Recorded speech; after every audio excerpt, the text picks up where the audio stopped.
to upgrade water infrastructure in Western Jamaica. Still, some tourism stakeholders remain uneasy about what lies ahead. Romarda Lyons tells us more.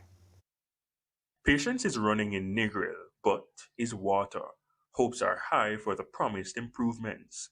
Some hoteliers and residents say the closest they've been to consistent supply is the tears they've cried over the years. And a lot of the tourist workers, including my tourist workers, they wash their clothes here. They come to work and they say, I haven't had water in weeks, months. Some of them still get, if they have a meter, they'll get a water bill. But no water has come from their pipes in months.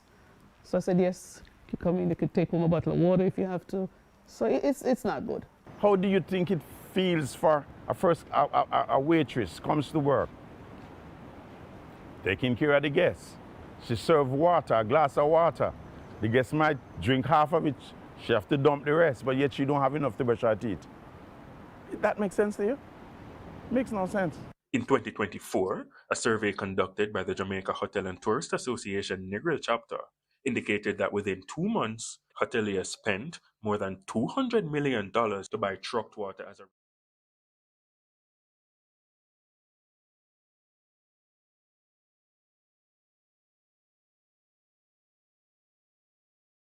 And out of that, we have very good advocacy here in Negril. We lobby the government, and they do listen and they do acknowledge the problems. The challenge that we have is that it takes very, very long for them to come to be sorted out. And so while we wait, we suffer while we wait. The Chamber President, Damian Salmon, however, says supply has improved. As part of that is about what the government has been doing to try and doing things from cleaning out pipes, replacing fixing leaks, trying to reduce the amount of wastage and trying to up the quality of the water too. Plenty of water at sea, but over the years, pipes have been dry. Now, there's some optimism. In July 2025, Prime Minister Dr. Andrew Holness pointed to over $400 million to improve the water infrastructure in Western Jamaica. $425 million of investment, or 67.5 billion Jamaican dollars of investment in the water supply for the western end of the island that is going to, one, ensure that you have reliable water supply, two, ensure that the water supply is expanded to those who now don't have. But others say they've heard this song before, and as a result, there's no expectation. In 2017, the National Water Commission, NWC, announced plans to address water woes in the parish. But the issues persisted. So we invest in a 70,000-gallon tank as our backup system, and it really helped us today. And I am not sure when they'll get this project on stream. Romarda Lyons, TVJ News. Some residents of Hummingbird Meadows housing scheme in Clarendon say their lives are miserable because they have to do without water for weeks at a time. They're urging the authorities to intervene. Dwayne Anderson has their story. Home ownership should have been a dream come true for residents of Hummingbird Meadows in Clarendon, but instead it has turned into a nightmare. We were sugar-coated, we were just given the best stories of how we were sold a dream. You're getting your home, you're excited, you come here and you know that you're going to have a certain expectations. The residents do not have a reliable supply of water. They told us in some instances they get no water for 3 weeks, and when the pipes finally work, the water supply lasts for an hour. Ever since Hurricane Melissa, the water schedule has changed drastically. When I say drastically, I mean like from 10, it dropped to 1. We used to have a water schedule where the water comes on Friday evening and then it goes off Wednesday evening. Ever since Melissa, the water forward Saturday. And by the time I should start to full the drum, the water lock off back. It happened even recent, this Saturday past. I started fulling the drum, within an hour time, the water gone. And up till now, there's no water running in the house. For one resident, the situation is especially frustrating. Captain, as she's known, initially got a house with piped water, But the house also had water seeping inside from underground due to its proximity to a spring. She was subsequently relocated to another house in the scheme. This one had no running water. From too much and unwanted water to no water at all. After moving in, I realized I couldn't get any water for a very long time. I reached out to NWC. I was now advised that based on my location, I'm not qualified to have running water. And because of that, I should now go back to the office and request to have a permanent disconnection done because they would not be able to give me water even though the inspection was done, it was approved. We were in the community this week when a water truck rolled in to deliver the commodity to residents.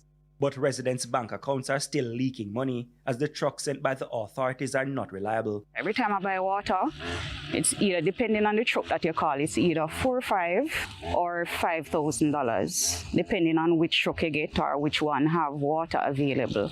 So it means that if you're going to be buying water every week, then that will amount to about $20,000 per month. So when the trucks are down or if the truck is elsewhere, we'll have to now buy water.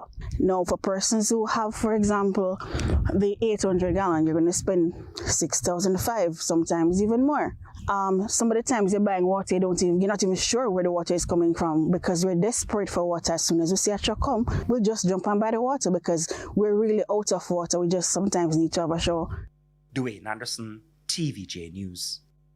In response, the National Water Commission notes that the Hummingbird housing community is part of a joint development effort between the National Housing Trust and the NWC. It says an initial group of customers has been connected and is receiving water on a regulated schedule. However, additional infrastructure works will have to be done for full service across the community and to improve the duration and consistency of supply.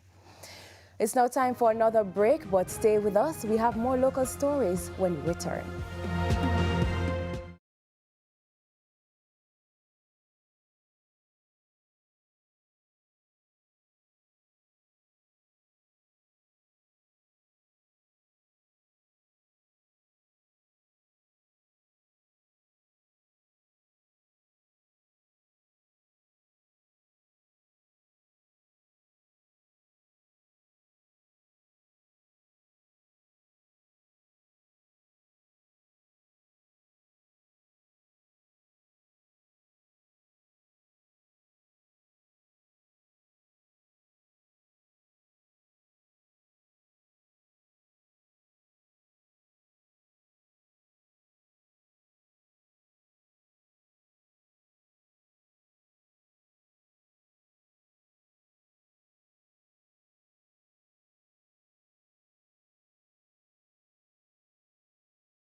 Welcome back. Continuing the news. A 29-year-old man was gunned down in Burnt Savannah, Westmoreland about 8:30 last night.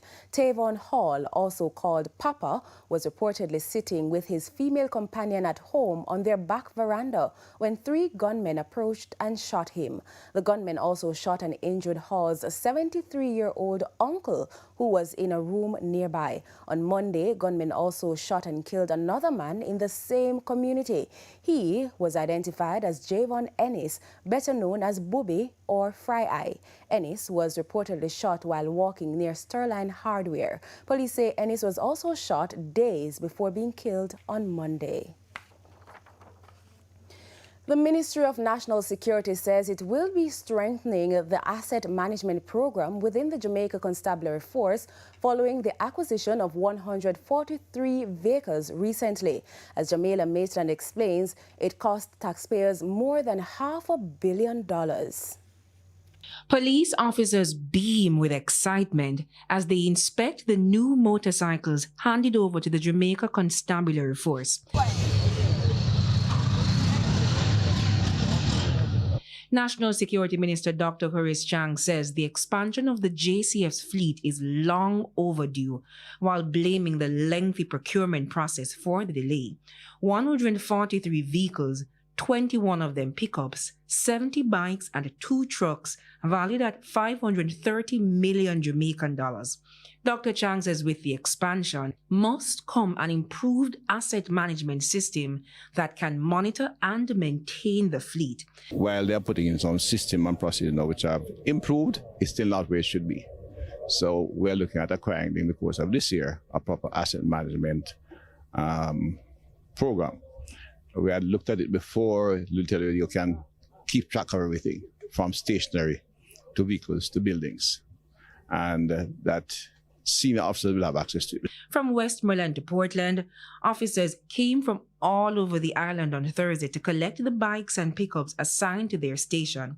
Head of the Strategic Operations Portfolio, Assistant Commissioner of Police Gary McKenzie says it's a constant assessment to determine how to allocate the resources to the different police divisions. There are some areas that may have had vehicles but not enough, and so they will be in receipt of it.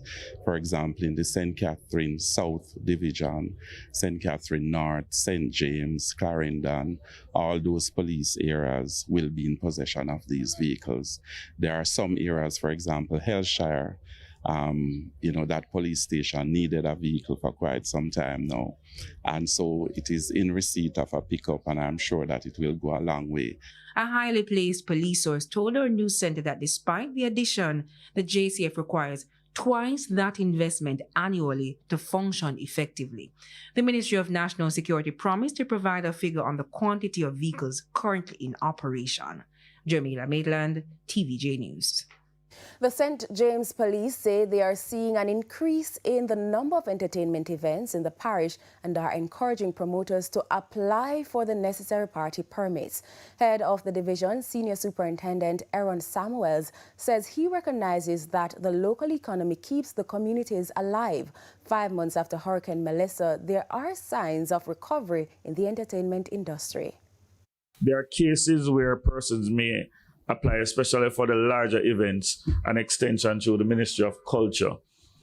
If that is granted, we may, note what I said, we may give the approval to go beyond that based on recommendation, intelligence, etc. So that is where it is in terms of timings.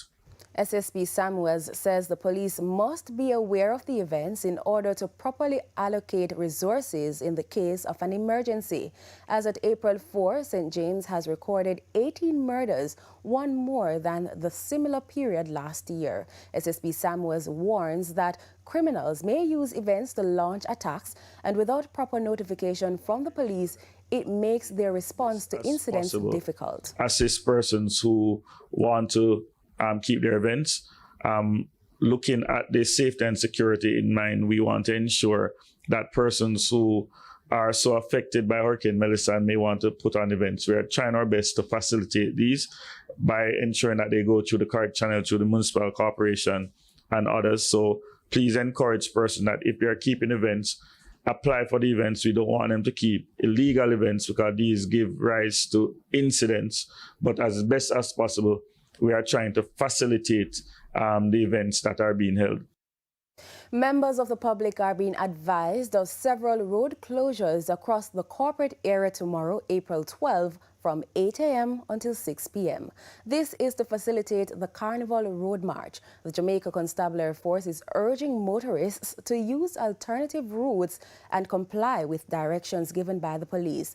The police say vehicles parked along the parade routes will be towed and persons are not allowed to issue free items or set up any sound systems along the parade routes. Additionally, motorcycles, ATVs and pedal cyclists, as well as stunt performances, will not be allowed in the space.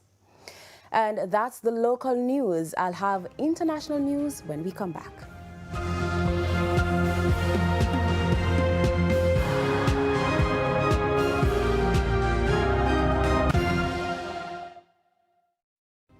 Primetime News, brought to you by new KFC Saucy Wings, available in sweet and red chili and citrus chipotle barbecue. KFC.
Thanks for staying with us. We go now to international news.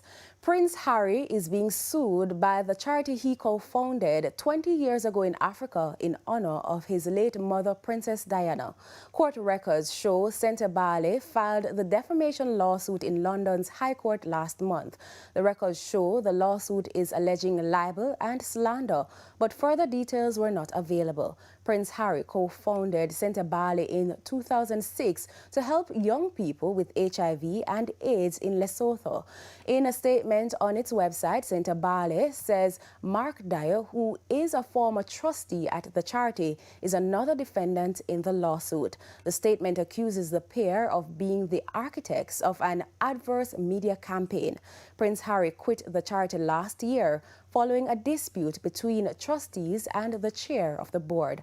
A spokesman for Prince Harry and Dyer says both men categorically reject the claims.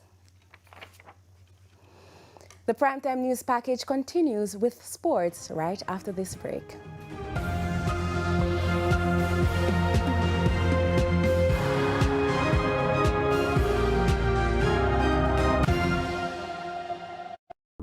Five shots in my head and one in my back. Surviving domestic violence.